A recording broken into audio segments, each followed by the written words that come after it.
Okay, let's do a few practice problems. You guys may see a few of these on the exam. So let's do some of these. See if I can, there we go. Okay.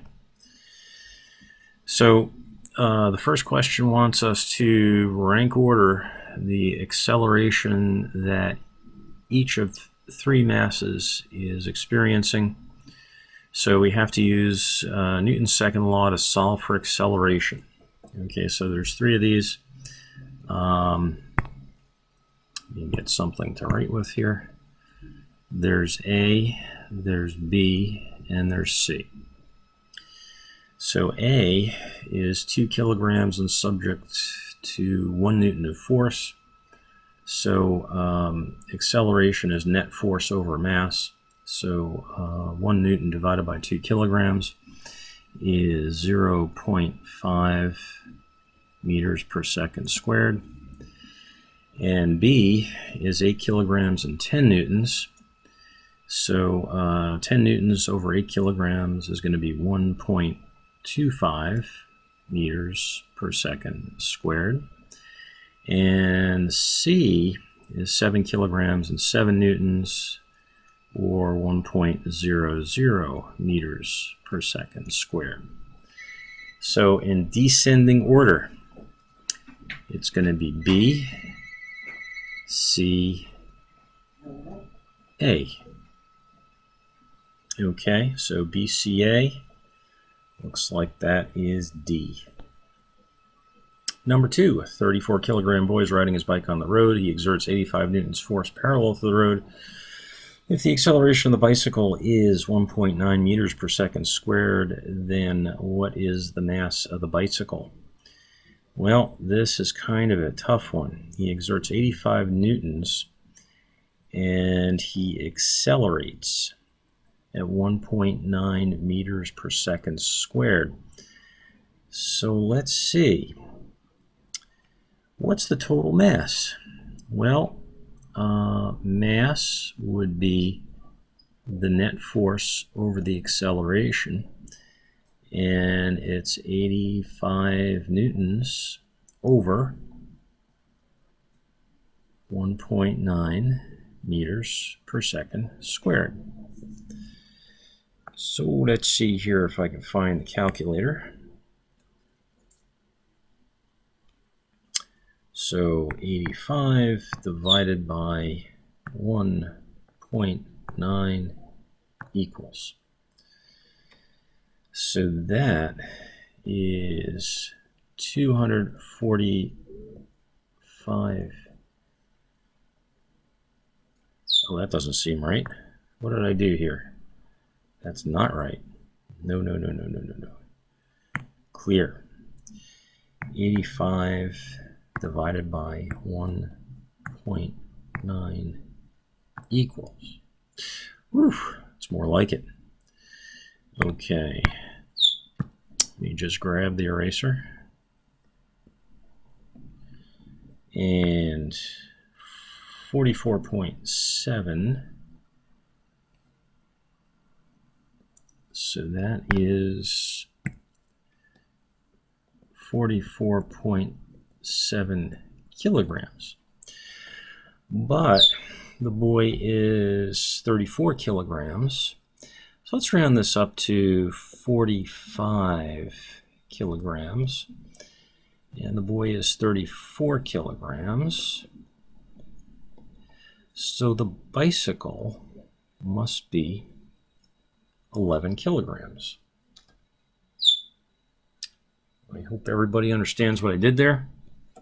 Okay, because the total mass is subject to the net force and acceleration, and if I take the net force divided by the acceleration, I get the mass of boy and bicycle.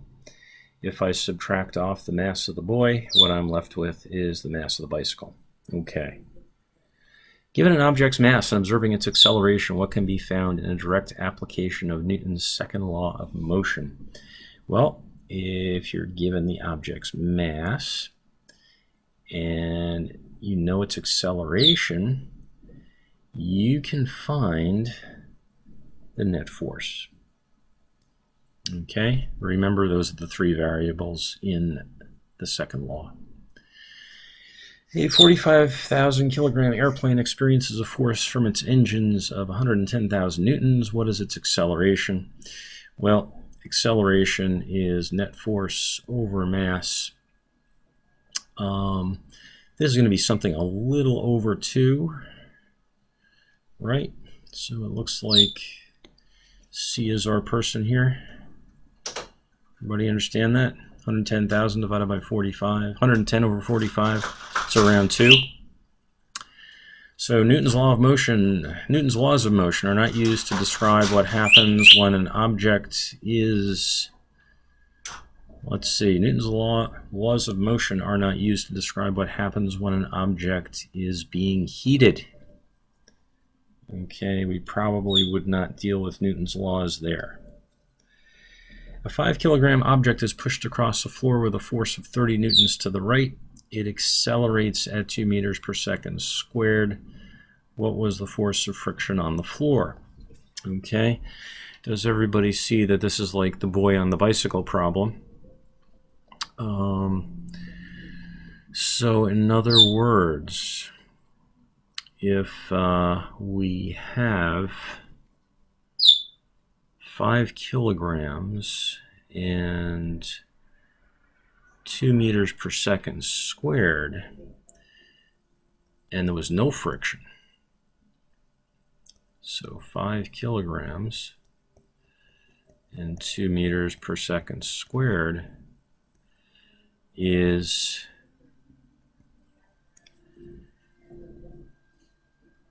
10 newtons. So the remainder of this, right, the remainder of this is the force of friction. Oops, what is that? Okay, is the force of friction. So, so the net force is actually 30, and the object is acting as if there's only 10 newtons of force applied to it. So if I'm going to draw a free body diagram here, 30 newtons to the right is the applied force, and we're going to have 20 newtons to the left is friction, okay, because 10 newtons is the net force to the right. Okay, so what is the force of friction? 20 newtons to the left. Newton's second law predicts that when a non-zero net force is applied to a box, the box will do what? When a non-zero net force, okay, so it's going to accelerate. It's going to accelerate. That was easy. A hockey stick strikes a hockey puck of mass 0.17 kilograms if the force exerted on the hockey puck is 35 newtons, and there is a force of friction of 2.7 newtons opposing the motion. What is the acceleration of the hockey puck? Well, let's see. We apply 35 newtons.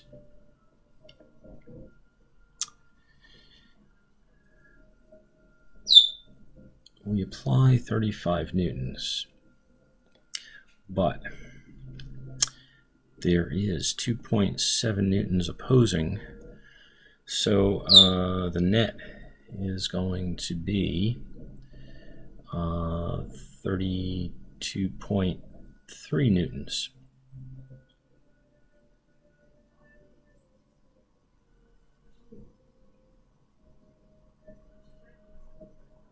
Okay, so the acceleration is going to be the net force, 32.3 newtons, over the mass, which is 0.17 kilograms. Let's see if we did that right. Whoops, I didn't want to do that. Okay. 32.3 divided by 0.17 equals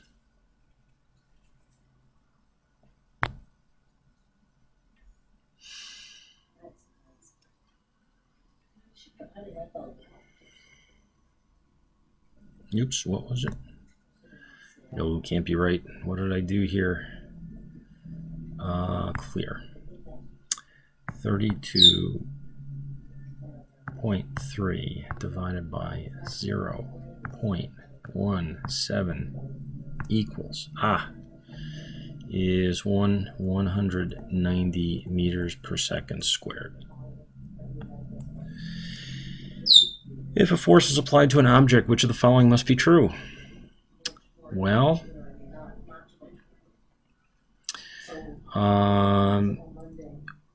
it may not begin to move. It may not have been standing still. Who knows? The velocity will stay constant. Will it? How can we know? The object will accelerate. Well, what if it doesn't? What if we can't overcome the force of static friction? And D, the force applied will contribute to the total net force. True, even if that total net force might be zero. Which of the following statements about Newton's second law is false? The acceleration of an object is directly proportional to the net force applied to the object. Yeah. The acceleration of an object experiencing a constant net force is inversely proportional to its mass. Acceleration is inversely proportional to its mass. True. Objects with a small inertia are harder to accelerate. Oh, that's not true. They're easier to accelerate than one with a large inertia. Okay, moving right along here. A 4,300 Newton force from a car's engine produces an acceleration of 3.3 meters per second squared. What is the mass of the car? Mass is force over acceleration, and 4,300 newtons over 3.3 meters per second squared, and 4,300 divided by 3.3 equals, so that's about 13,000. Oh, I did it again. No. Okay, clear. 4,300 divided by 3.3 equals 1,303, or 1,300 kilograms, which is close enough. A force of 40 newtons accelerates a given mass by 20 meters per second squared. If the mass is doubled and the force is halved, what will be the new acceleration? Acceleration is force over mass. So let's see, if the mass is doubled and the force is halved, well, what's going to happen, we will get 1/4 what the acceleration would be otherwise. So let's see, where am I here?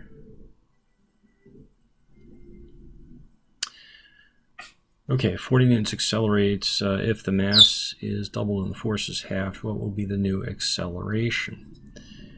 Well, it should be somewhere around 5. Which of the following is the best example of Newton's second law of motion? A man leans against a wall and the wall exerts a force back. That would be the third law. An asteroid moves through space at constant velocity. Law of inertia. A baseball bat strikes a baseball. That's a pretty good one. All right, gets the baseball to accelerate. I think I'm going there. A certain object is a subject of two forces, a 10 Newton force straight up and a 10 Newton force straight down. A student states that since both forces are in the vertical direction, the object cannot be moving horizontally. Why is this an incorrect conclusion? Well, the vertical forces are balanced. The vertical net force can cause horizontal motion. No. A horizontal force is not required for horizontal movement. two vertical forces can combine to form a horizontal force.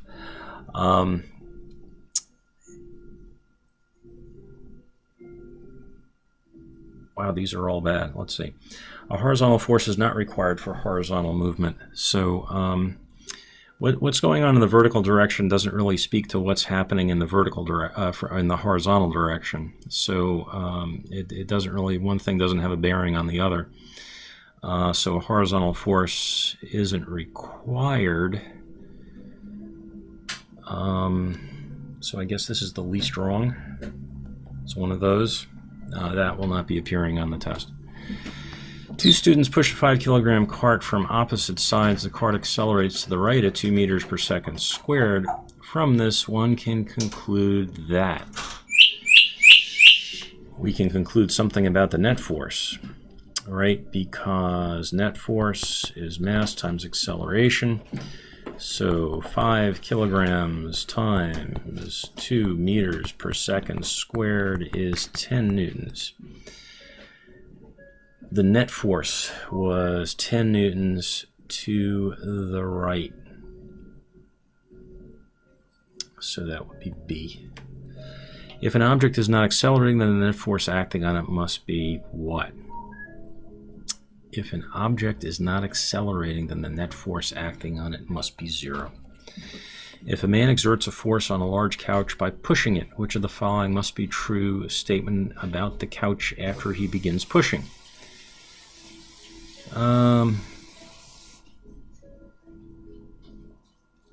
Well, the couch will remain at rest if the push does not overcome the force of friction. Okay, two forces act in opposite directions on an object. If no other forces act on the object, then it will accelerate.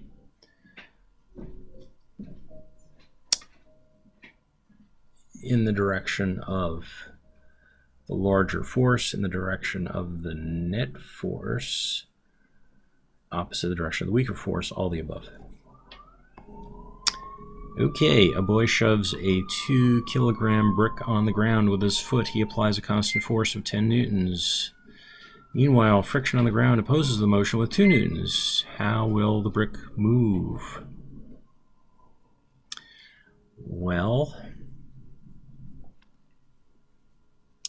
the acceleration is going to be the applied force minus the force of friction over the mass.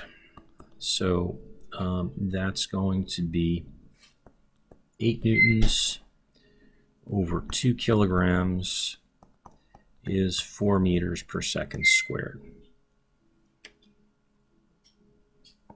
There you go. Which of the following system of forces provides the block the highest net force? Well, in this case, it's going to be the one with the greatest difference. So I'm just going to do A and let you guys worry about it. So we have 71 newtons to the left, 11 newtons to the right. That's a net force of 60 newtons to the right. Okay, so it's the difference in forces. If you have trouble with this one, refer back to problem number 18. Short answer, a spaceship is moving through space at a velocity of 100 meters per second. What force is needed to keep the velocity at 100 meters per second? Well, 0. But explain. I will give no credit without explanation. Fill in the chart below. The unit here is meters. Meters per second. This is velocity. This is acceleration. Meters per second squared. This is mass. This is kilograms. This is newtons. Force. This is weight. The unit is, the unit is the Newton.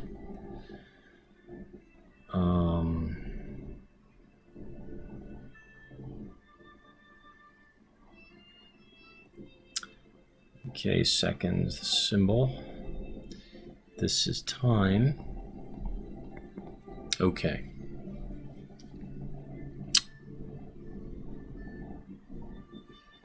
Okay, if a 100-kilogram astronaut moves from Earth to Mars, how much weight does he lose? How much mass does he lose? Oh, one of these he doesn't lose anything, and one of these he loses about 60% of something. Let me know what you think. Okay, you guys should know this.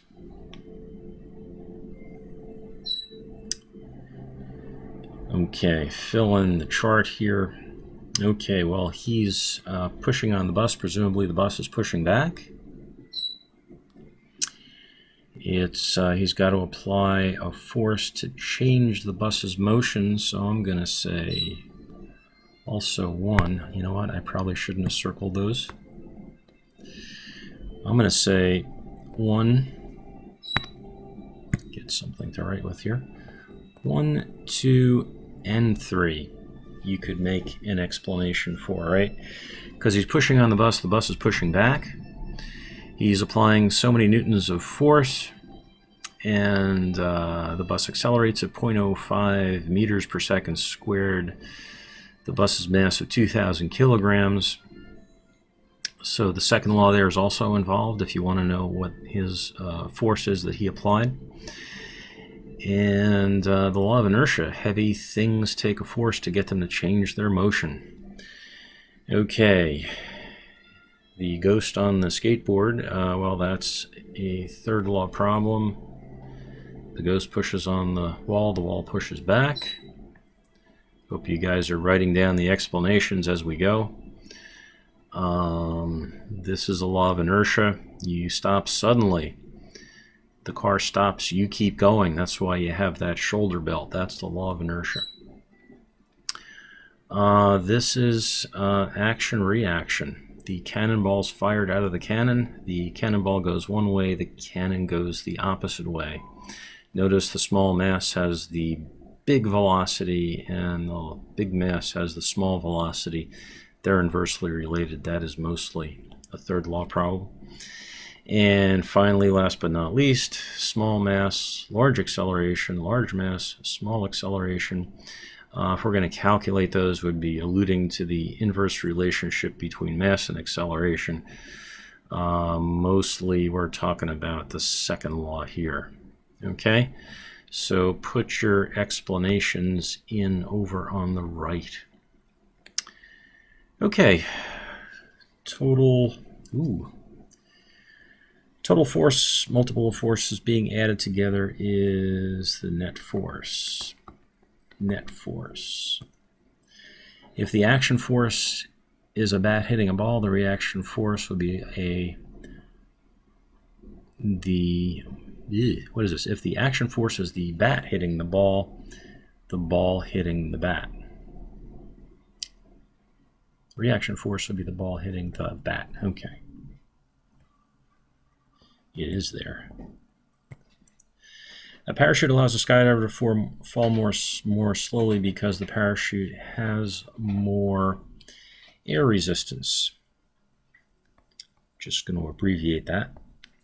Okay, if you did an experiment where you shoved a little red cart across a rough carpet and across a smooth floor, the cart would not go as far on the rough carpet because the carpet has more friction.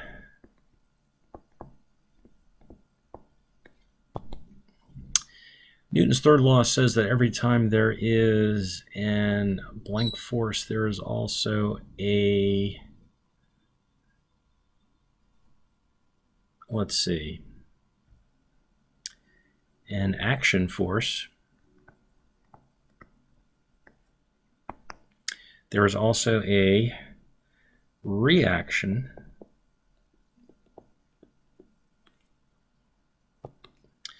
That is equal in size and acts in the opposite direction. Okay. During a car crash, there are 3 crashes. one with the car, second's with the person, seatbelt hopefully, and the third with the organs inside the person. Messy, messy. Okay, explain why there are so many crashes. Why do things keep moving forward? Give an example for the other two of Newton's laws. Well, what happens is the law of inertia, right? The car stops, you keep going, the seatbelt and shoulder belt keeps you in place, brings you to a stop eventually, and then all the internal ligaments and whatnot hopefully keep your internal organs in place. If the crash is severe enough, that may not always happen. Okay, so that's the law of inertia, and you guys can fill that out and figure it out. Look it up if you need to. Okay? Okay, I hope that helped.